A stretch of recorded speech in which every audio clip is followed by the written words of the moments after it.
ଜଳୁଥିବା ଆମ୍ବୁଲାନ୍ସରୁ ଅଳ୍ପକେ ବର୍ତ୍ତିଲେ ଗର୍ଭବତୀ ମହିଳା। ଆସନ୍ତୁ ଜାଣିବା ଏହାର ସର୍ଭିସେସ୍ ଖବର ବିଷୟରେ। ଜଳୁଥିବା ଆମ୍ବୁଲାନ୍ସରୁ ଅଳ୍ପକେ ବର୍ତ୍ତି ଯାଇଛନ୍ତି ଗର୍ଭବତୀ ମହିଳା। ମହାରାଷ୍ଟ୍ରର ଜଲଗାଁରେ ଘଟିଛି ଏଭଳି ଘଟଣା। ବିସ୍ଫୋରଣ ଏତେ ବଡ଼ ଥିଲା ଯେ ଆଖପାଖ ଘରର କାଚ ଭାଙ୍ଗି ଯାଇଥିବା ଦାବି କରିଛନ୍ତି ଲୋକେ। ମହାରାଷ୍ଟ୍ରର ଜଲଗାଁଓ ଜିଲ୍ଲାରେ ଜଣେ ଗର୍ଭବତୀ ମହିଳା ଏବଂ ତାଙ୍କ ପରିବାର ବୁଧବାର ସନ୍ଧ୍ୟାରେ ଆମ୍ବୁଲାନ୍ସ ଯୋଗେ ଡାକ୍ତରଖାନା ଯାଉଥିଲେ।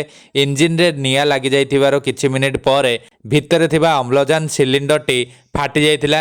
ତେବେ ଏହି ଘଟଣାରେ କେହି ମୃତାହତ ହୋଇନଥିବା ଜଣାପଡ଼ିଛି।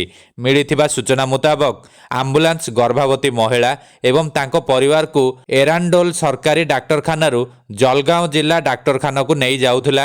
ଏହି ସମୟରେ ଦାଦାବାଡ଼ି ଅଞ୍ଚଳର ଜାତୀୟ ରାଜପଥରେ ଥିବା ଫ୍ଲାଏଓଭରରେ ହଠାତ୍ ଇଞ୍ଜିନ୍ରୁ ଧୂଆଁ ବାହାରୁଥିବା ଦେଖିଥିଲେ ଆମ୍ବୁଲାନ୍ସ ଚାଳକ।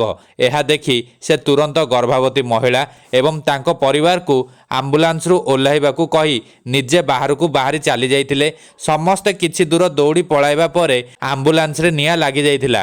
ହୁତୁ ହୁତୁ ହୋଇ ଆମ୍ବୁଲାନ୍ସ ଜଳିବାରୁ ସେଥିରେ ଥିବା ଅମ୍ଳଜାନ ସିଲିଣ୍ଡରଟି ଫାଟି ଯାଇଥିଲା, ଯାହାଦ୍ୱାରା ଆମ୍ବୁଲାନ୍ସଟି ନିଆଁ ପିଣ୍ଡୁଳା ହୋଇ ଉପରକୁ ଉଠିଥିଲା, ଯାହାର ଭିଡ଼ିଓ ଏବେ ଭାଇରାଲ ହେବାରେ ଲାଗିଛି।